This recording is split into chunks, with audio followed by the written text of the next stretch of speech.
Tonight's first order of business, short-term loans under scrutiny in America. A post-crisis agency designed to protect consumers will attempt to do what Canada has so far failed to do, create a national law governing the practice of payday lenders, those that prey on the most vulnerable, with short-term loans carrying interest rates that can be crippling. Here in Canada, provinces regulate the industry, and so far, little effort has been made to shield users from the worst kinds of abuse.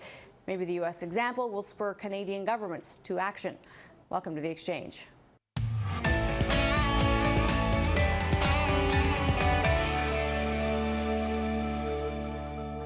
A move by U.S. regulators to tighten the rules for payday lenders is the first of its kind made and aims to shield the country's most economically vulnerable. The Consumer Financial Protection Bureau is working on a first draft of the regulations. It wants to put a limit on the loan terms drawn up at places like Cash Store and Cash Money.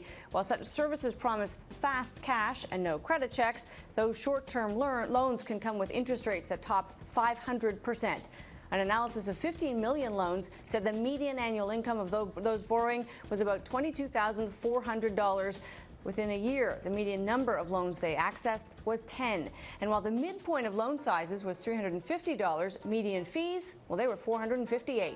80% of those loans were renewed within 2 weeks, signaling many Americans are falling victim to a vicious cycle. Well, now the Bureau wants to cap the size and duration of the loans, depending on the borrower, as well as how many times a loan can be rolled over. Those services are under plenty of scrutiny here in Canada, too. In 2007, provinces were given more power to regulate the $2 billion industry. Many of them put caps on the fees that can be charged, but critics say those limits are still not enough. According to the Canadian Payday Loan Association, more than 760 quick cash operators loan to about 2 million people each year. The average loan is $280 for a period of 10 days. Most of those borrowers were in Ontario, where payday lenders can charge a maximum of $21 for a 2-week, $100 loan.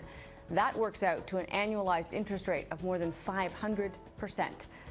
Jeffrey Schwartz is Executive Director of Consolidated Credit Counseling Services of Canada. Great to have you with us. Thank you for having me. So one of the things we hear when we take a look at this market, it's true in the U.S. and it's true here, is that this is a part of the market that's not being served by other players. In other words, traditional banks, even credit cards. So this is the unbanked, if you will, and this is a service that they need. People run into trouble, they need cash. This is meeting that need. What's your response to that? There's a reality to that fact. Well, I think it is a reality, and in fact, consumers do need this. There wouldn't be the demand for it unless they did. I mean, often people call this the loan of last resort. Well, is it the loan of last resort, or is it the loan of easiest resort? Right. I mean, listening to your opening, you said, well, you've got people doing this and they get it, no credit check, and within minutes they can get their money. Well, that sounds pretty easy to me. But maybe there are other alternatives for them that they could find to meet their cash needs, and maybe taking a little extra time to do. What would you put on that list? What are, if somebody needs a quick infusion of cash, and often that's because of some kind of calamity that's befallen them, right? Whether it's their car that broke down or some accident that they've got to deal with. Where can they turn if not a place like this? Well, there's other subprime loan lenders out there, and I mean, a lot of them left Canada during the recession, but there's other ones that are out there, and they are unfortunately high interest, but not necessarily as high interest as that, and they are installment type loans. So there are other opportunities. And goodness knows, why not go to friends and family? Canadians don't do that for fear that it might be shameful, or they might lose control of their spending, and they don't want to admit to friends or family that they've got an issue with their money. But it's probably not a bad place to be, because the interest rates are probably a lot lower. We just noticed, you can note that the way these loans work is somebody goes for one, and then they wind up with 10 of them. Average loan length 2 weeks. It suggests that what happens is they get into kind of a revolving cycle of owing more and more money because those rates are high enough that it's impossible to really ever get ahead of it. How serious is that for people? Is it ever just a one-off, or in your experience, when people do go, they wind up in this vicious cycle? Well, Consolidated, back since I think '09, in 2010, we saw a huge increase in the number of low balance loans, and many of them are the payday loans. And when someone comes to us, it's typical that they may not have just one, but they've got 4 or 5. So that actually falls in line with what you're saying, that they need one to pay off another, to pay off another, and they get caught in this vicious cycle. And typically, we saw that the loan amount is relatively small. Not for everybody, but it's not as though it's thousands of dollars, not to buy a new car. It's really the size of a paycheck, if you will. And is that typical, that it's a kind of that level of intervention that would keep people from this spiral? It varies, but we look at it, it can go up to $1,500, but if the stats are showing it's $200 to $300. We're seeing a bunch of that as well. And it's typically, like you said, it's an emergency fund, or in some cases, and this is another stat that we probably should talk about, is half of Canadians are living paycheck to paycheck. So sometimes they don't make it to the next paycheck, and that's where something like this would come into play. So let's talk about that, because that is exactly the kind of the category of person that finds themselves in this emergency situation, too embarrassed to ask friends or family, or it's coming up too often to ask friends or family.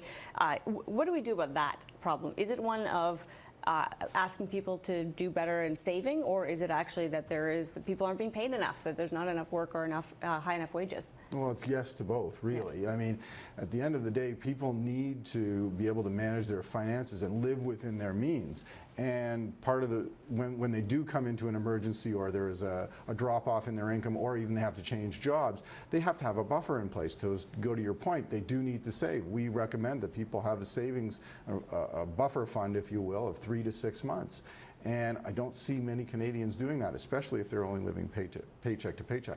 So they've got to look at different ways where they can manage their finances better. And you know what? You've got to put a little effort into it.